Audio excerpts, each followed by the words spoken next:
Glória a Deus. Cumprimento os irmãos com a paz do Senhor. Cumprimento os irmãos com a paz do Senhor. Quantos estão felizes nessa noite? Escolha uma pessoa bem bonita aí e dê um sorriso para ela. Isso. Se não tiver ninguém bonito o suficiente aí, pode olhar para mim e sorrir, ok? Os que trouxeram a Bíblia sem perca de tempo, abram-na comigo agora no livro de Gênesis. Gênesis capítulo 1, versículo 26 e 27. Está escrito assim: também disse Deus: façamos o homem à nossa imagem, conforme a nossa semelhança. Tenha ele domínio sobre os peixes do mar, sobre as aves dos céus, sobre os animais domésticos, sobre toda a terra e sobre todos os répteis que rastejam por ela. Criou Deus, pois, o homem à sua imagem. A imagem de Deus o criou.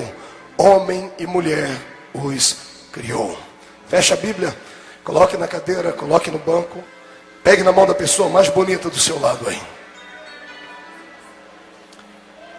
Se der para atravessar o corredor, atravesse. Glória a Deus. Aperte a mão do seu irmão com carinho até ele falar aleluia. Pentecostal que não faz barulho está com defeito de fabricação. Aleluia. Feche seus olhos, vamos orar. Deus, eu te glorifico.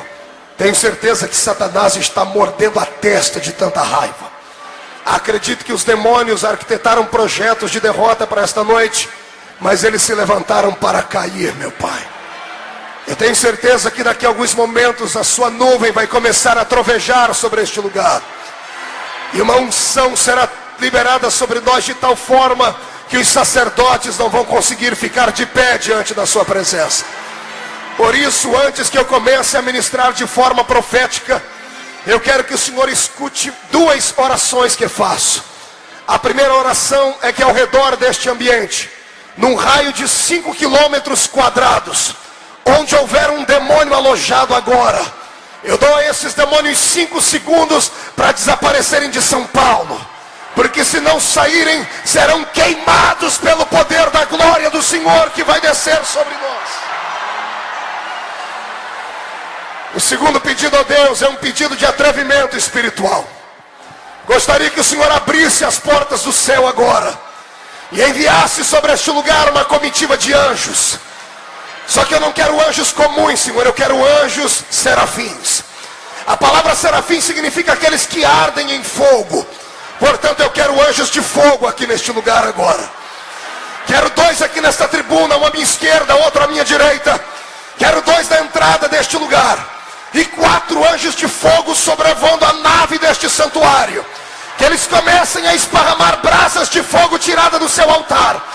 E onde houver um crente batizado com o Espírito Santo, remova ele agora.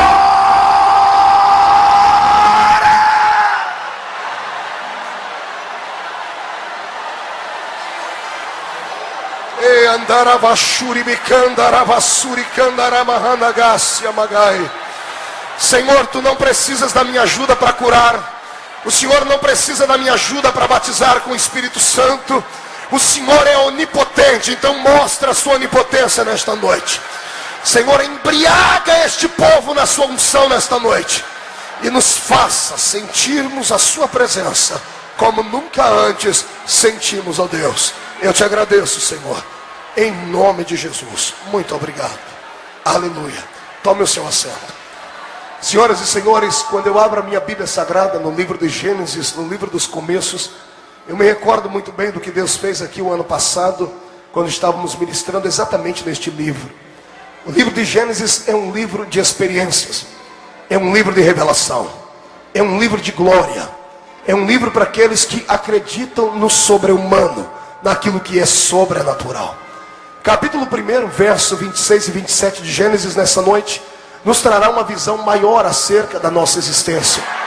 Eu tenho certeza que Deus reservou para nós aqui hoje o que há de melhor lá no céu. Então, por gentileza, comece a orar. Estamos em batalha espiritual. E acredito que Satanás está furioso, como disse ao começo desta palavra, mas nós não tememos a ele, porque aquele que está conosco é muito maior do que ele, tem muito mais poder do que ele. Uma pergunta tem vindo à minha mente nos últimos dias. A pergunta que tem vindo à minha mente é por que a escassez é tão grande de unção e de graça no meio do povo. Esse povo não veio aqui para esta festa no Abala São Paulo por não ter o que fazer. Muitos poderiam ter ido para as férias, muitos poderiam ter ido para a praia, muitos poderiam ter ido para um retiro. Mas só ficaram aqui porque a notícia esparramou de que o ano passado o Senhor acendeu uma chama neste lugar. E não nasceu ainda bombeiro capaz de apagar esta chama.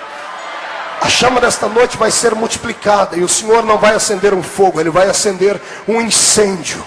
Quem conhece um pouco a língua portuguesa sabe que incêndio é um fogo incontrolável. O que Deus vai fazer aqui vai marcar a sua existência. O seu bairro será impactado. Haverá uma unção de Deus tão grande sobre a sua existência hoje que crentes aqui vão fechar terreiros de macumba. Satanás vai ter que se mudar da capital paulista. E eu gostaria que você agora exaltasse a Deus com toda a força da sua alma, porque estamos em guerra. Aleluia. Uma revelação acerca da criação que você não vai encontrar em livros, porque não é uma palavra logos, é uma palavra rema. E antes de chegar aqui eu quero lhe fazer uma pergunta. Uma pergunta simples, porém carregada de revelação de Deus. Por que é que o diabo não gosta de você? Por que é que o diabo não vai com a tua cara? Por que é que ele insiste em tentar colocar você debaixo dos pés dele? Por que é que ele tenta bloquear toda a fonte e corrente de glória de Deus sobre a sua vida? Por que é que Satanás não suporta olhar para você? Gostaria que você agora, num catecismo santo, olhasse para a pessoa do lado e perguntasse para ela: por que o diabo não gosta de você? Pergunte para ela. Por que será, apóstolo, que o diabo não gosta da gente? Pastor Wesley. Aleluia. Escute aqui que eu vou lhe dizer. Eu sei que algumas pessoas disseram: pastor, é simples, o diabo não gosta de mim porque eu sou crente. Não gosta de mim porque eu sou crente do reteté de Jesus. Não gosta de mim porque eu subo um monte, oro, grito, salto, planto bananeira, expulso Satanás, dou oferta e ainda vou morar no céu. Ah, tudo isso é verdade. Mas o diabo não te odeia porque você é crente. Ele odeia a raça humana inteira. Ele não odeia você porque você está na igreja. Ele não suporta ver nenhum mendigo caído na rua, os cachorros lambendo a boca do bêbado. Satanás não gosta de ninguém. Ele é um miserável egoísta. E ele tem lá as suas razões para odiar a raça humana. Quando Deus me revelou isso aqui, a minha vida mudou, a minha vida espiritual mudou. Eu descobri que Satanás não vai com a minha cara, não é porque eu sou pastor. Ele não vai com a minha cara porque eu sou um ser humano. Diga para o seu irmão: ele me odeia porque eu sou um ser humano. Diga de novo: ser humano. A palavra ser humano, ela é muito forte. No original em que nasceu esta palavra, a palavra ser é uma entidade, algo invisível, algo metafísico. A palavra homem, ser humano, a palavra humano, ela vem da origem do barro, terra. Então você não é apenas um ser simples, você é um ser que foi feito de forma diferente. Você não tem apenas barro, você tem algo metafísico dentro de você. Você tem algo que não é concreto, não é palpável e é invisível. E é por causa deste feitio, como o Senhor lhe fez, que Satanás não suporta olhar para você. E nós vamos começar a descobrir isso aqui. Mas para entrarmos nisso, eu tenho que lhe contar aqui uma grave e profunda história. Uma história que nos reporta antes do Gênesis, logo antes da criação do ser humano. Queria convidar você a meditar comigo em Gênesis 1:1 e Gênesis 1:2. Onde está escrito que no princípio criou Deus os céus e a terra. Verso 2. A terra era sem forma e vazia, e o Espírito do Senhor movia-se sobre a face das águas. Eu tenho uma revelação aqui muito profunda. Gênesis 1:1 e Gênesis 1:2 estão separados por milhares e milhares de anos. A ciência e a fé se contrapõem neste quesito. A ciência diz que a terra existe há bilhões de anos. A ciência diz que o homem existe há milhões e milhões de anos. Mas quando pegamos o calendário bíblico, quando começamos a estudar desde a fundação, quando começamos a estudar desde a chegada do homem à terra até os dias atuais, nós não temos mais do que 6.000 e poucos anos. Mas a ciência diz que existimos há milhões e milhões de anos. Como é que a ciência tem tanto a nos informar? E por que é que os nossos pais da fé sempre nos levaram a dizer que a ciência, ela era inimiga da religião e ela era uma mentirosa? O que eu vou dizer aqui vai lhe assustar, mas a ciência não está errada. A terra de Gênesis 1 e 1 é a mesma terra de Gênesis 1 e 2, mas em uma era diferente. Quando Deus fez a terra, no primeiro versículo do livro de Gênesis, ele diz: no princípio fez o Senhor, ou criou Deus, os céus e a terra. Céus no plural, terra no singular. Eu já começo a entender que logo no princípio de toda a criação, Deus já existia. O Senhor não foi algo criado, Ele não foi um ser que nasceu do nada. Deus sempre existiu. A eternidade nasceu dentro dele. E Ele deixou isso escrito, ou pelo menos falado na boca de um profeta, que disse assim: ainda antes que houvesse dia, eu era. E não há ninguém que possa livrar alguém das minhas mãos, porque operando eu, quem me impedirá? É assim que está escrito. Deus é o criador de todas as coisas.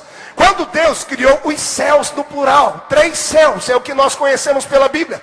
Primeiro céu, céu atmosférico, onde as aves voam. Segundo céu, céu cósmico, onde habitam as estrelas, as galáxias, as nebulosas, onde habitam todo o cosmos, onde os nossos olhos às vezes conseguem enxergar, e outros mais, onde nós não podemos alcançar. Terceiro céu, céu da glória de Deus, céu da majestade eterna, céu onde o trono do Senhor está alicerçado, e os anjos voam ao redor dele cantando: santo, santo, santo é o Senhor dos exércitos, e toda a terra está cheia da sua glória. E quem acredita nisso, levante a mão para cima e dê um grito de glória a Deus.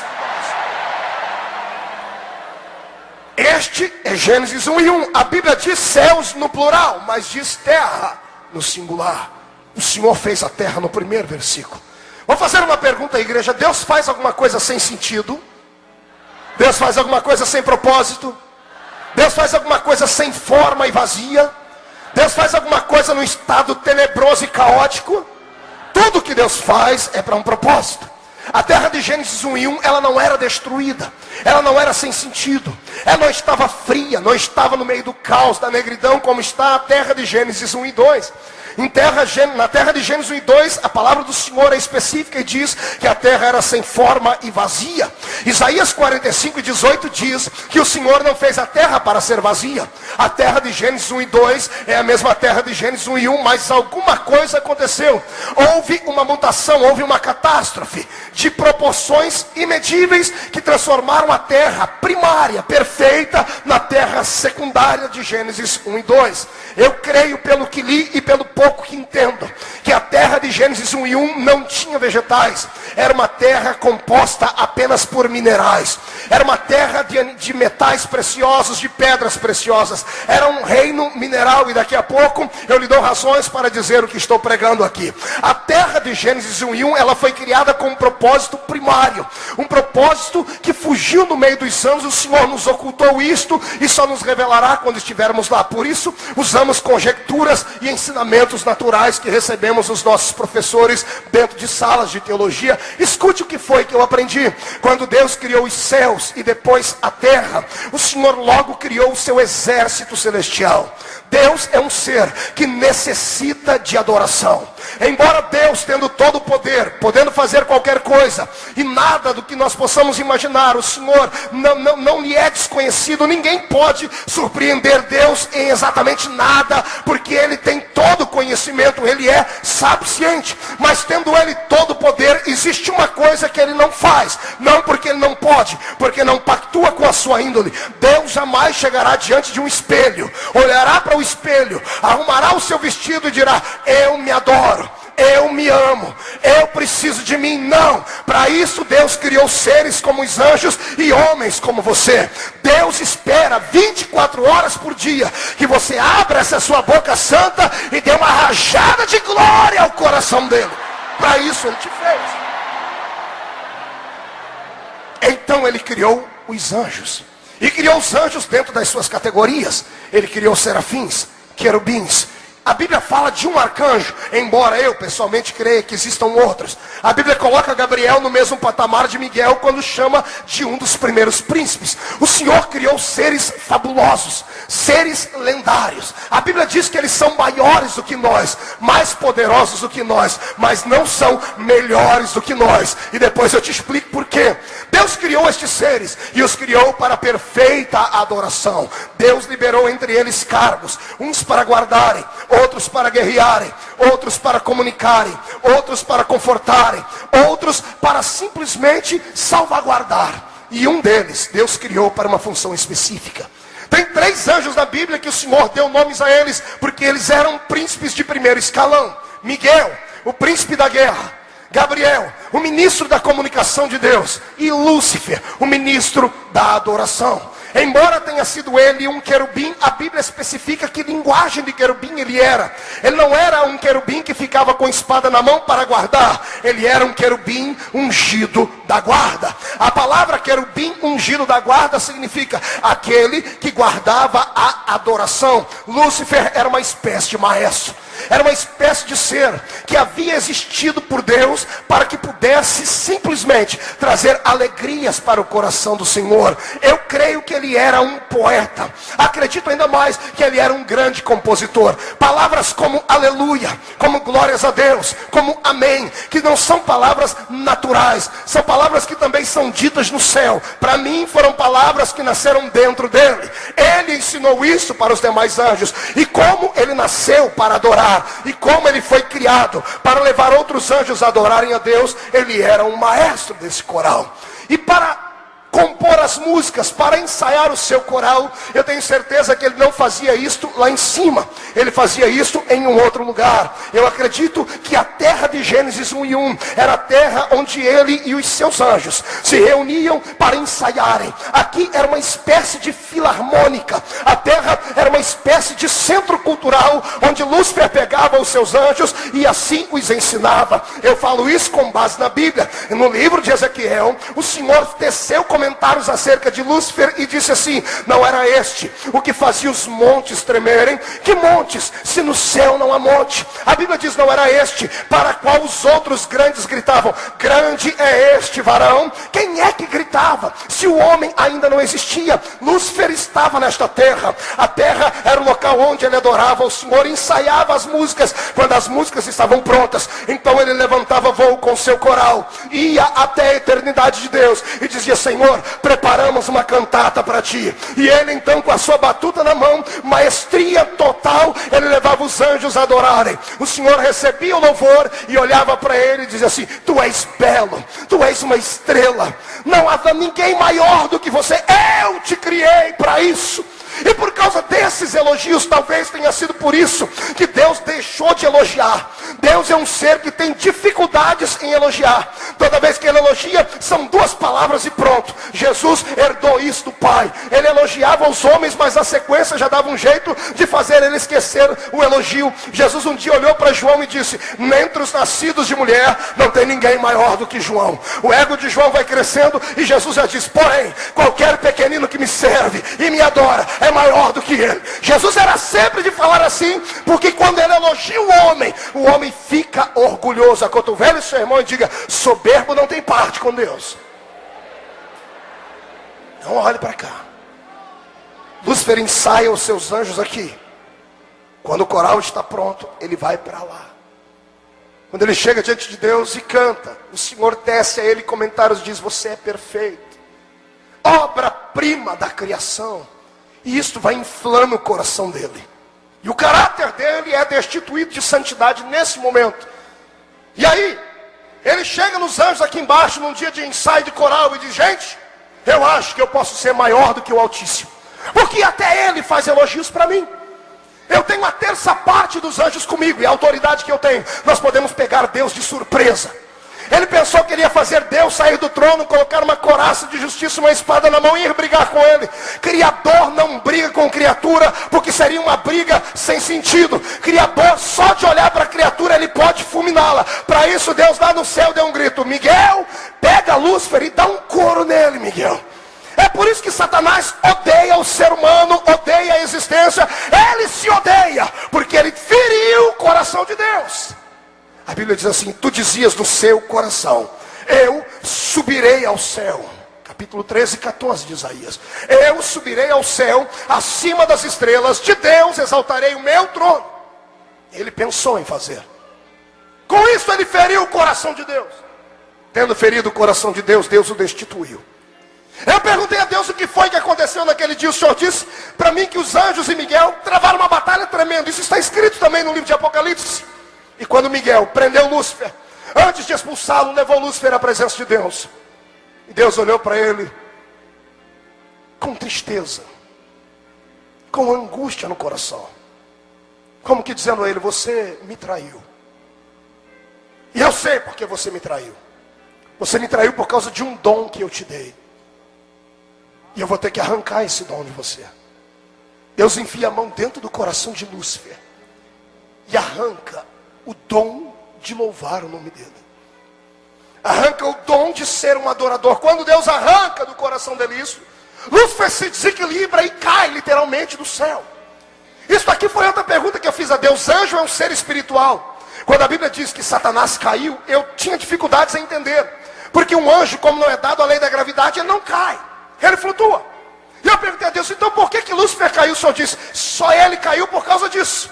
Porque eu desequilibrei. Quando eu arranquei a essência da natureza da vida dele, ele nasceu para me louvar. Quando eu arranquei isso, perdeu o sentido da existência dele e ele caiu do céu.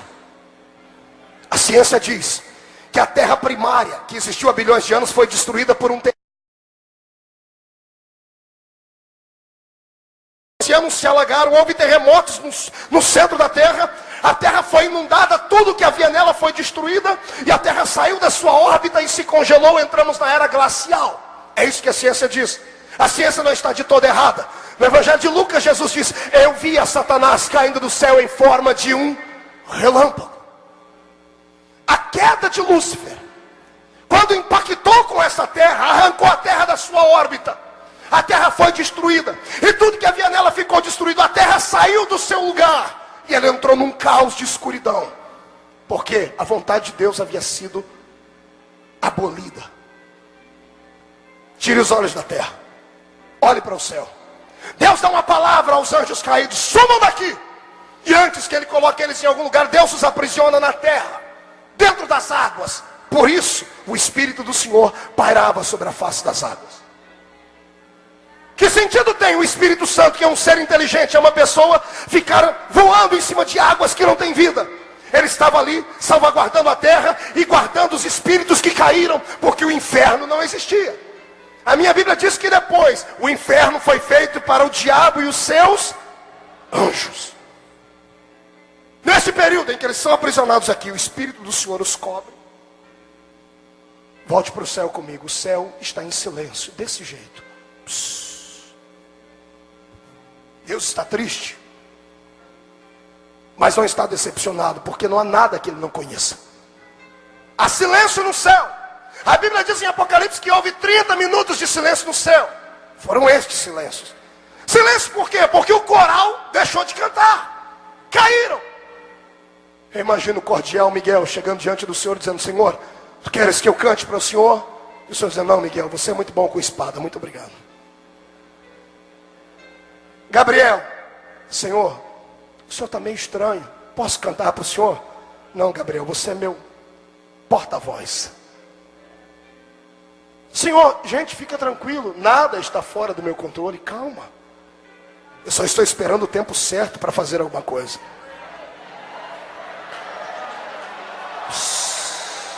Segure. Deus está em silêncio, olhos fechados, sentado no trono. O Espírito Santo voando sobre a terra. Lúcifer e os demônios caídos agora. De repente o Senhor abre os olhos, dá um sorriso colgate. Aparelha em uma das minhas carruagens, porque eu vou fazer uma visita em uma outra dimensão. Deus senta nas asas de um querubim e voa. Quando ele sai do seu céu de glória, ele chega dentro do segundo céu, no mundo cósmico. E ele olha e vê que o céu cósmico está negro, está tudo nebuloso. Quando ele olha para a terra que estava lá embaixo destruída e caótica, o Senhor, que não fez nada para ser destruído, dá um grito no céu e diz assim: haja luz!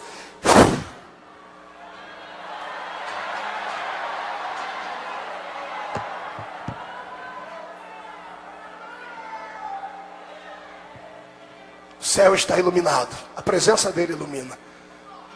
Deus está sorrindo, um grupo de anjos acompanha ele e ficam num canto do céu cantando. Ele diz: cantem enquanto eu reconstruo isso aqui.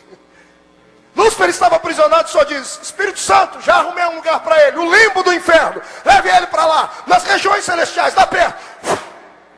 O Senhor olha para a terra, traz ela para sua órbita, olha para a terra e diz: que bagunça. Vamos colocar em ordem. Água, se separe da terra. Firmamento, que são gases. Firmamento, sai do meio das águas e sai do meio da terra. A terra é envolvida no que nós chamamos de abóbada celeste agora. O oxigênio que nós precisamos nasce agora, porque o firmamento se desprendeu da terra. Firmamentos são gases. Diga para o seu irmão: firmamentos são gases. Deus olha para a terra, olha para a água, olha para o firmamento, e agora ele começa a usar o poder criador dele. Deus não levanta suas mãos, não faz nada. Ele começa a dizer: terra, gere animais. E a terra é obrigada a fazer produzir animais.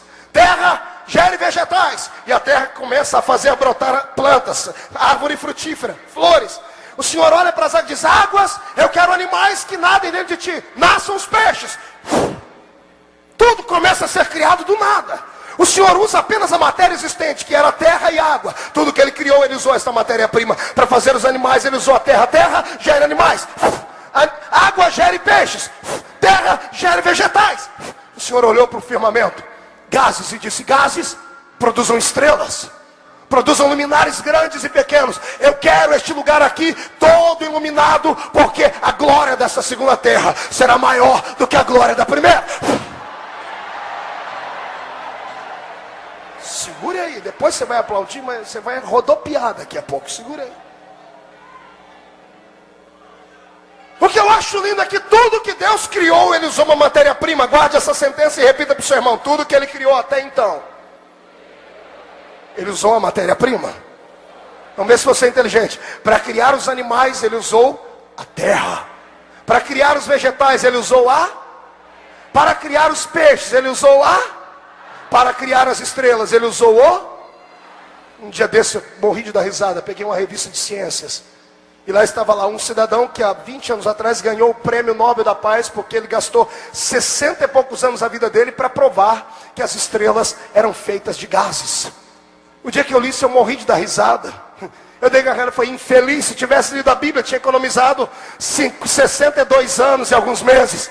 Porque a Bíblia diz que as estrelas são gases, porque Deus usou o firmamento para fazer as estrelas. É só acreditar nesse livro. Quem acredita nele, dá um grito de glória aí. Deus vai criar os animais, ele conversa com a. Não ouvi, com a. Ele vai criar os peixes, ele conversa com a. Ele vai criar as estrelas, ele conversa com os.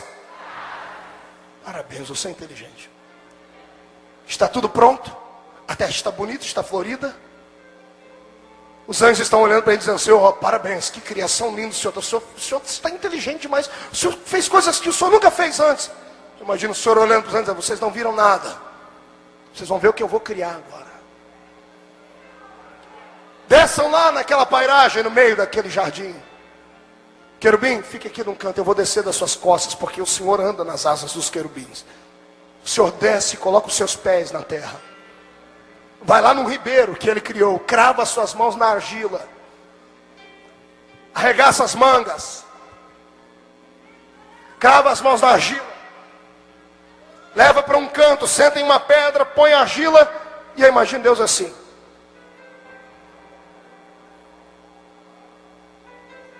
por onde eu começo?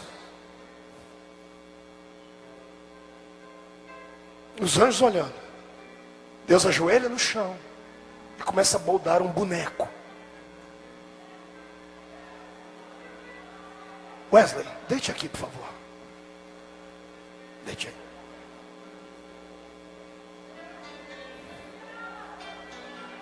Feche os olhos. Close your eyes, please. E o Senhor começa a fazer pela cabeça. Pega um pouquinho de barro. Mais um pouquinho de barro. Mais um pouquinho de barro. E vai fazendo. Vai fazendo. E os anjos estão aqui no canto cantando.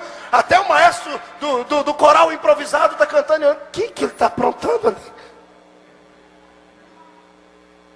Quando está tudo pronto,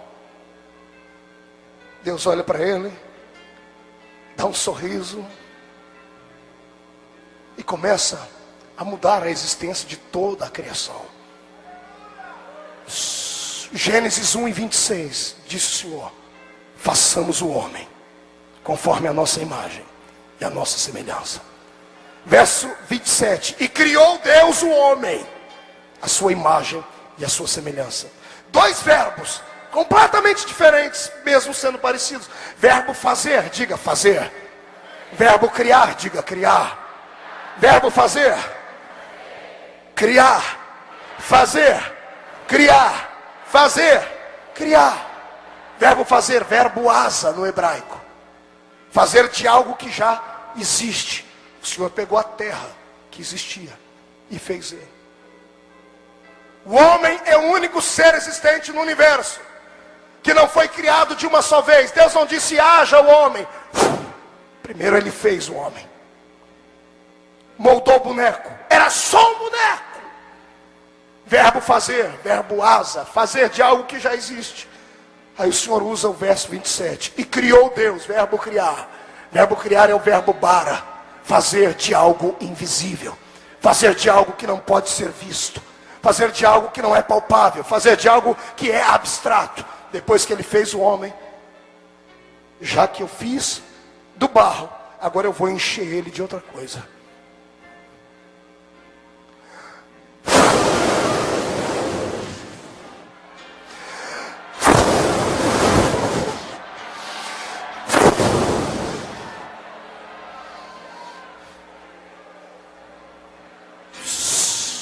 Segure. O homem não é só barro. Bata no ombro do seu irmão e diga: você não é só barro. Diga para ele: você não é só um corpinho bonito. Você não é só feito com esse barrigão que parece um cemitério de frango. Diga para ele. Diga: você é muito mais do que isso. Diga: quando Deus fez os animais, Ele falou com a terra. Quando Ele fez os peixes, Ele falou com a água. Quando Ele fez as estrelas, Ele falou com os gases. Quando Ele fez você, Ele falou com Ele mesmo. Ele se abraçou e disse: façamos o homem conforme a nossa imagem, conforme a nossa semelhança.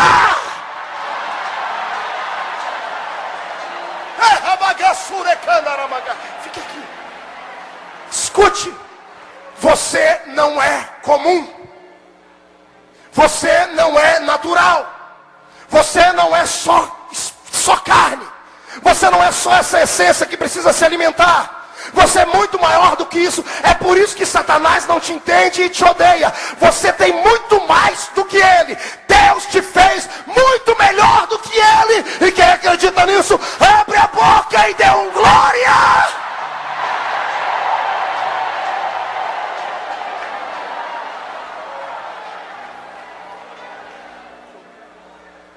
O homem está pronto. Imagem e semelhança. Depois eu explico o que é imagem, o que é semelhança. Deus olhou para ele antes de qualquer coisa, deu um sorriso e disse: bem-vindo, filho. Qual será a primeira palavra que ele falou? Papai? Eu sei que ele também deve ter sorrido. E o Senhor disse para ele: eu te fiz. Você vai ser a coroa da minha criação. E o diabo está num canto, bispo, o apóstolo, olhando, sem entender nada. E o Senhor dizendo: eu vou te dar uma coisa agora, que pertencia a uma outra pessoa que eu queria muito bem. O que eu vou lhe dar vai mudar a sua vida para sempre. Pertencia a alguém que era importante para mim. Era tudo de bom que eu tinha feito. Ele me trouxe muitas alegrias, mas por causa desse dom, ele perdeu tudo. Quero que você tome cuidado. Mas como eu preciso de um novo adorador, Imagino Deus enfiando a mão dentro do bolso e tirando algo que brilhava no meio dos dedos dele.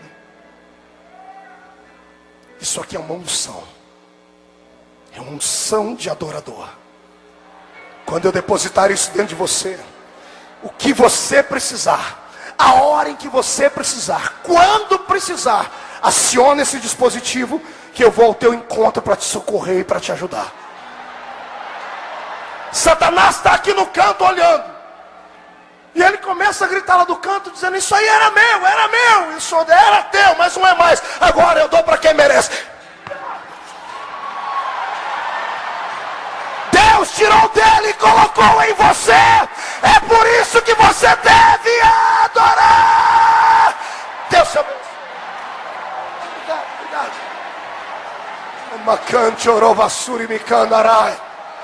Escute agora, desaperta o cinto porque nós vamos decolar. A ciência diz que tudo que é criado de uma matéria, quando é arrancado da matéria, morre. Ou seja, se tirar o peixe da água, ele morre. Se tirar uma estrela do céu, ela se apaga. Se você deixar de dar comida para o animal comer, se você deixar de dar terra para o animal comer, porque o que o animal come é terra. Eu e você comemos terra, porque tudo que comemos vem da terra. O fruto vem da terra, o cereal vem da terra, o vegetal vem da terra, os animais vêm da terra. Então, se você deixar de alimentar um animal, porque ele é terra e precisa de terra para viver, ele morre. Repetindo o sentido: se você tirar um peixe da água, ele morre. Se tirar uma estrela do céu, ela se apaga. Se deixar de dar comida para um animal, ele morre. Se arrancar você da presença de Deus, você vira um defunto. Você morre. Você não suporta existir. Por que é que você acha que tem tanta gente bonita do seu lado? Aí dê uma olhadinha e você vai ver um monte de moças parecendo a Barbie, um monte de senhoras que se espelham na Senhora do Destino. Olha para esse rapaz e você vai ver que parece que a vaca deu uma lambida em cima da cabeça dele, porque afinal de contas ele se espelha no Dado Dolabella, no Júnior, na dupla Sandy Júnior. Por que é que você acha que esse cidadão do seu lado está tão forte, está tão bonito? Porque ele cuida somente de uma parte dele. Ele come picanha, bebe cerveja, bebe tudo que presta e que não presta. Ele alimenta a carne, por isso a carne está de pé. Mas você pode perceber que até agora ele não abriu a boca nem para respirar. Não há lágrima nos olhos dele, não há atitude de adoração, porque a alma dele não possui vida. Só possui vida quem pode erguer a mão e adorar. Só possui vida quem tem autoridade para glorificar.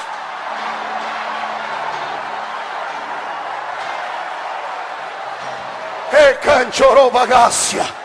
O que essa moça está fazendo, o que este rapaz está fazendo, não é motivo para termos vergonha, não é motivo para mandarmos parar. Eles não estão fazendo isso porque querem, estão fazendo isso porque precisam. Eu não glorifico a Deus porque quero, eu glorifico a Deus porque se eu não glorificar eu morro, eu me desespero. Então adora!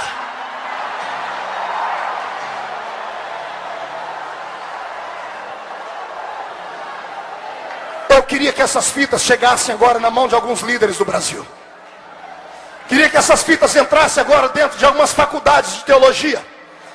Pegasse agora uns homens que acham que são donos da verdade, que acham que são donos de todo o conhecimento espiritual, que acham que podem manipular o Espírito Santo, acham que são tão arrogantes que acham que podem bloquear este barulho e essa unção. Se os homens entrarem na frente do Espírito Santo, vão morrer, vão ser sepultados, porque na presença de Deus só fica adorador, só fica adorador.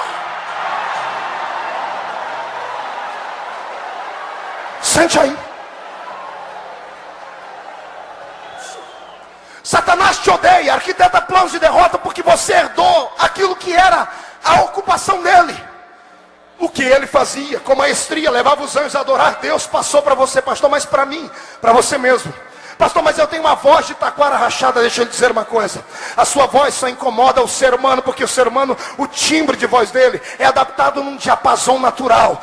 Toda voz desequilibrada aqui, igual a minha, que parece uma taquara rachada, quando ela sobe para o céu, ela é afinada pelo Espírito Santo.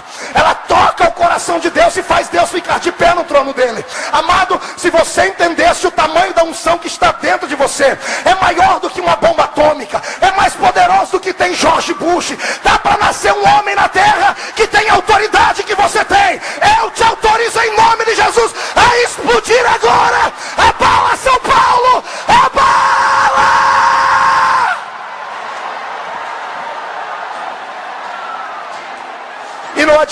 ficar me olhando com essa cara feia, parecendo que foi batizado num pote de vinagre. Seu crente sorveteriano, seu cubo de gelo, você tem atrapalhado a unção de Deus de descer com seus conhecimentos. Eu amo conhecimento, mas eu prefiro a graça. A graça é o que nos toca. Quem está cheio da graça, tira o pé do chão para adorar.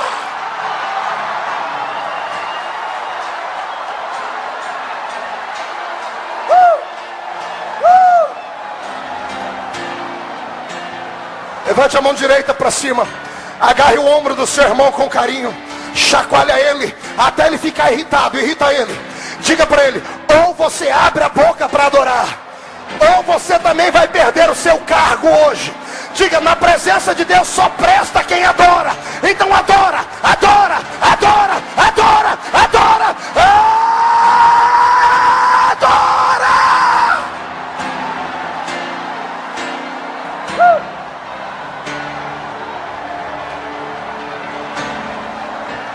Sente um pouquinho aí.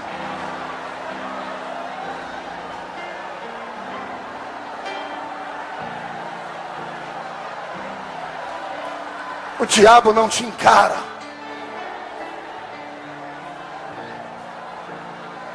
O diabo não pode ser um obstáculo sobre a sua existência. Deus não fez o ser humano para ser escravo de demônios. Deus não fez o ser humano para ficar com medo de espíritos que caminham na madrugada. Deus não te fez para caminhar perto de terreiros de macumba, inclinar a cabeça e ficar morrendo de medo deles.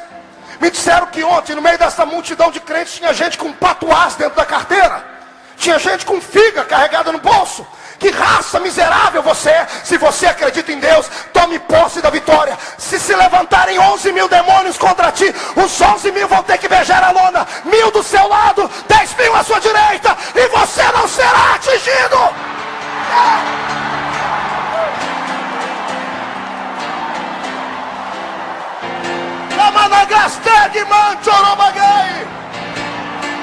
Meu Deus. Segura aí. Eu tenho um menino que trabalha para mim, apóstolo. Chama Rafael. O Rafael é loirinho, branquinho. Um dia eu cheguei no escritório, o Rafael estava com o telefone na mão, com a boca aberta, travado. Quando ele me olhou, ele disse: papá. Eu falei: não sou seu pai. Eu disse: não, estou tentando falar pastor aqui, eu estou com medo. Eu disse: o que foi, pastor? Recebi uma ligação aqui agora. Uma mulher que se intitulou sobrinha da mãe menininha da Bahia, uma das maiores macumbeiras de lá, ligou aqui e fez 1 milhão de ameaças. Eu disse: por que ela ameaçou? Porque o senhor foi pregar lá e ganhou um casal para Jesus que congrega lá na Assembleia de Deus de Salvador, que eram muito ricos, e eles davam muita oferenda e ofertas lá no terreiro, e agora eles não vão mais. A mulher sentiu a falta deles, ligou para eles e disse: por que vocês não vêm mais aqui? Disse: é porque agora somos crentes em Jesus Cristo, cheios do fogo de Deus. E ela disse: como é que vocês mudaram de religião assim? Diz: veio um homem aqui pequenininho, mas cheio da graça. Ele falou que os demônios não tinham poder sobre nós, expulsou os demônios que estavam na gente e nos disse que agora nós temos poder sobre os demônios. Nós nunca mais daremos nada nesse terreiro de macumba aí. Ela ligou para o Rafael, descobriu meu nome e disse assim: avise o seu pastor que todos os sapos que eu pude encontrar na Bahia, eu encomendei. Já estou importando sapos de outros estados, que eu vou acabar com a vida dele. Ela disse: eu já costurei o nome dele na boca de não sei quantos sapos, ele está perdido. Rafael olhou para mim e disse assim: pastor Marco, e agora quem poderá nos defender?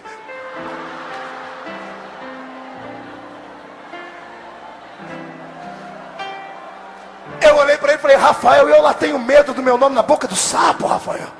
Eu lá tenho medo de demônios. Pastor, mas está lá na boca do sapo. Eu falei: eu tenho pena do sapo, porque o nome de quem tem intimidade com Deus tem fogo. Quando chegar no intestino do sapo vai dar um desarranjo tremendo. Eu não temo a Satanás e nem aos seus demônios, porque maior é o que está conosco, maior é Ele.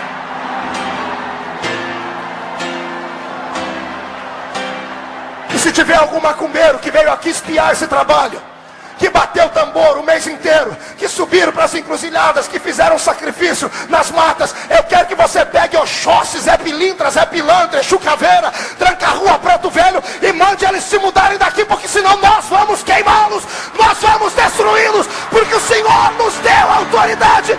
Quem crê nisso adora.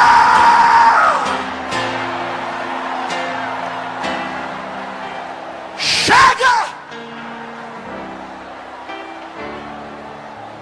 Chega de ter medo. Chega de dormir com a luz acesa.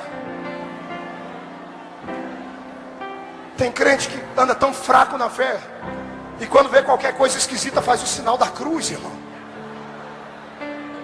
Raça miserável. Você denigra a imagem do seu Deus. Pastor, mas não tem nem mais nem menos. Você não é comum. Olhe para os seus pés, bata eles no chão. O que é que você vê nos seus pés? Sapatos, unhas, dedos, joanete, chulé. É a única coisa que você vê nos seus pés. Olhe para eles que eu vou te dizer o que é que os demônios veem quando olham os seus pés. Eles veem a possibilidade de serem destruídos, porque Jesus disse: eu vos dei poder para pisar sobre serpentes, sobre escorpiões, sobre toda a ordem do maligno, e nada vos fará mal algum.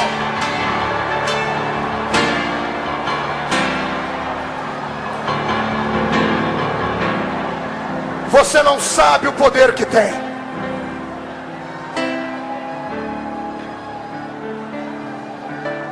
Deus vai inverter a situação hoje, pastor, apóstolo e obreiros. Deus vai inverter a situação hoje. Hoje, ao invés de você andar com medo na rua, os demônios é que vão ficar com medo quando você passar. Escute, eu profetizo que eles vão andar com uma listinha no bolso e a sua foto do lado. Fica tranquilo. É só para quando eles verem você chegando num ponto da rua, eles mudarem de rua, porque você será agora o novo dono da rua de São Paulo. Eu profetizo que Tranca-Rua não tem mais vez. Você vai abrir as ruas, as vielas, vai abrir os bairros. São Paulo será abalado.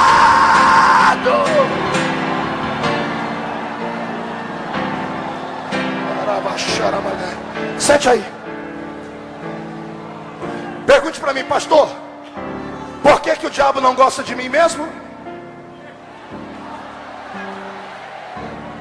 Primeiro, porque você é um ser humano. Ele é só espírito. Você é mais do que ele. Você é espírito e é carne. O que eu vou falar aqui agora vai mexer com você por dentro. Quando você vai fazer um exame, os médicos podem mapear através do genoma todas as células do seu corpo e descobrirem o seu DNA.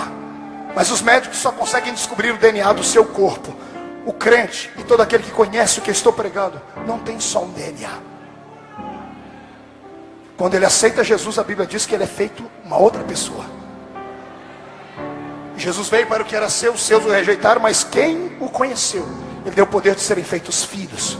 Quando você aceita Jesus como Salvador, você recebe o DNA de Deus dentro de você. Você tem o DNA do céu dentro de você. Por que é que você acha que quando você ouve uma palavra diferente, arrepia até a nuca?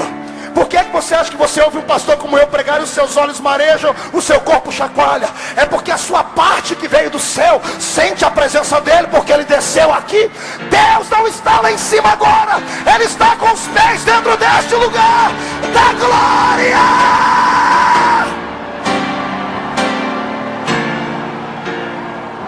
Agora você vai dar muita gargalhada para adorar a Jesus. Eu vou te dizer por que mais Satanás não gosta de você. Ele é espírito, diga comigo, espírito. E diga, e é um espírito menor. Ele não é como o Espírito de Deus, que é suficiente. Ele é um espírito menor, criatura. Sendo uma criatura, ele não entende a sua felicidade. Quer ver? Ele vai ficar louquinho agora, porque ele deve estar ouvindo em algum lugar. Sabe quando você termina um culto, ou termina um dia de trabalho, você vai para casa, e a mulher faz aquela comida gostosa? Não. Sabe quando você vai para uma churrascaria, e vem aquela picanha, oh glória, até estralando. Sabe quando você come aquela maminha que chega até escorrer aqui pela boca? Aquela macarronada suculenta. Sabe quando você bebe aquela Coca-Cola? Deus abençoe o homem que inventou a Coca-Cola.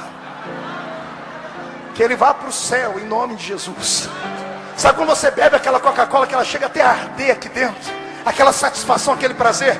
O diabo fica do seu lado, ele acotovela os demônios e diz: o que eles estão sentindo? Porque ele não sente sabor. Ele não tem paladar. Ele é um espírito. Isso Deus fez só para mim e para você.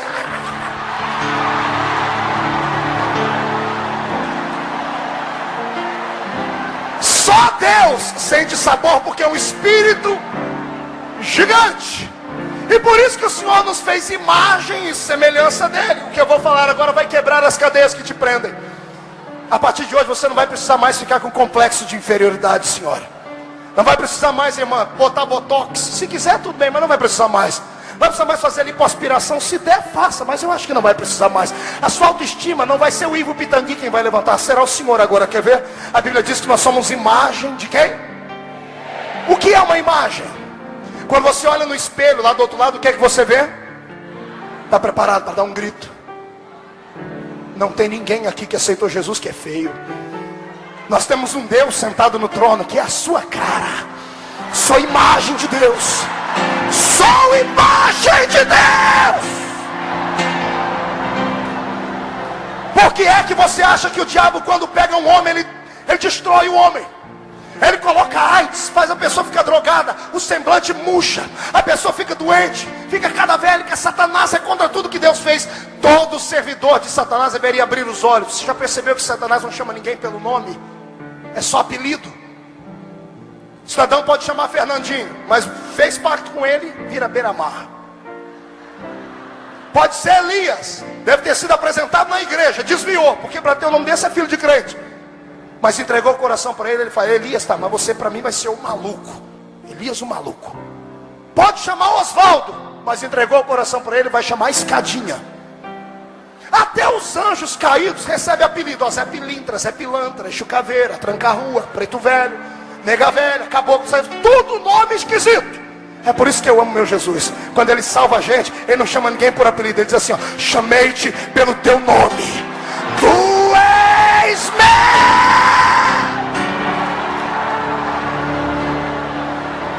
E melhor, se você tem um nome do qual não gosta, que denigre a imagem de Deus, se for Jacó, suplantador, enganador, quando encontrar com ele, diz assim: você é Jacó para os homens, para mim você é Israel, você é príncipe, você não é comum. Quem entende essa palavra, abre a boca para adorá-lo.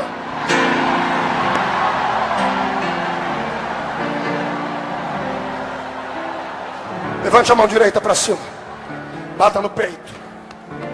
Olha para a pessoa do lado e diga assim: me desculpe a arrogância, desculpe a prepotência, mas não é uma questão de achar, é uma questão de ser.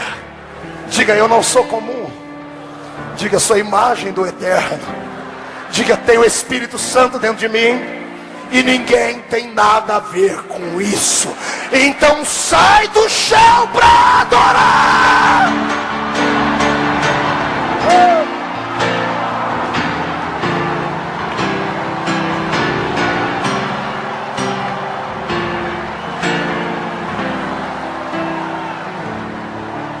Please sit down. Sente. Estou terminando já. Estou acabando já, viu? Estou acabando. Olhe para mim. Look at me, please. O diabo não gosta de você porque você tem coisas que ele nunca vai ter. Aleluia. Quer que eu te diga uma coisa? Agora vai te deixar até emocionado. Sabe o que o diabo odeia no ser humano? É que o ser humano tem família. Pode ser o mais pobrezinho deles aqui. Quando chega domingo, chegou a hora de ver Deus, o senhor Pavão, a dona Pavão e os pavãozinhos vão para o quarto, se arrumam todos. O homem põe aquele terninho comprado lá no Vem Que Tem. A mulher põe aquela roupinha comprada lá na Pernambucana, prende o cabelinho, faz um coquezinho. Às vezes tem um carrinho, às vezes tem um carrão, às vezes vem a pé. Quando o marido está lá, gordinho, curva da prosperidade. A mulher está linda, até enrugada ela parece uma flor. As criancinhas estão lá, barrigudinha, um menininho de terninho, gravatinha. A família pega uma na mão da outra e vão para a igreja juntos. Chegam na igreja, o papai fala: você vai lá para o grupo das crianças, a mulher, eu vou ali para o coral das senhoras. Todo mundo dobra o joelho, senta todo mundo junto e começa: Deus, obrigado pela minha família. O diabo fica na janela assistindo, dizendo assim: por que eu não tenho família?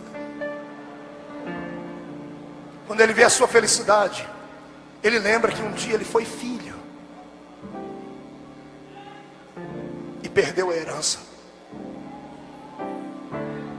Quando ele vê você olhar para cima e dizer assim: pai!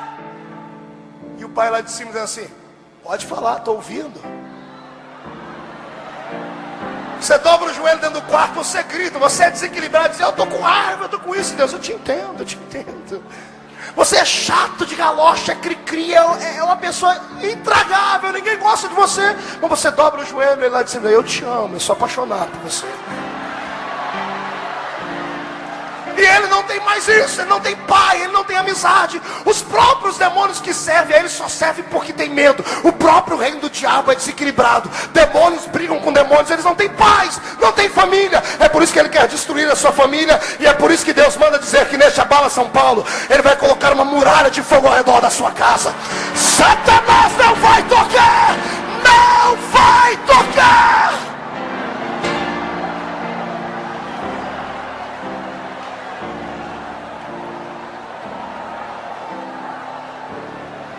Pergunta para mim: tem mais alguma coisa, pastor? Tem. Sente aí. Além do diabo perder a profissão dele para nós, além dele deixar de ter tudo aquilo que ele tinha de privilégio, e Deus dá tudo para a gente, Deus ainda, quando fez o homem, deu uma coisa para o homem que não deu para ele. Deus chamou Adão e disse: Adão, está vendo tudo isso aqui? Estou, Senhor. A chave da terra é sua, Tó. Dominai a terra e sujeitai-a. Como é que é, Senhor? Eu e o Senhor vamos dominar a terra? Não, você vai dominar a terra. Senhor, eu e os anjos? Não, você vai dominar a terra é sua. Mas Senhor, nem mais nem menos, Adão, a terra é matéria. O único ser que tem matéria é você. Só pode viver aqui legalmente, juridicamente, aqui, legalmente, só quem tem matéria. Está preparado para receber uma palavra que vai mudar a sua vida? Nenhum espírito desencarnado está legalmente amparado pelas leis de Deus de estar na terra. Todo espírito sem corpo, todo espírito desencarnado é um ilegal neste lugar. Por isso você tem autoridade para mandar eles embora.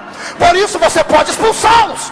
Porque eles não são daqui. Esta terra é minha, esta terra é sua. O melhor da terra é nosso. É nosso.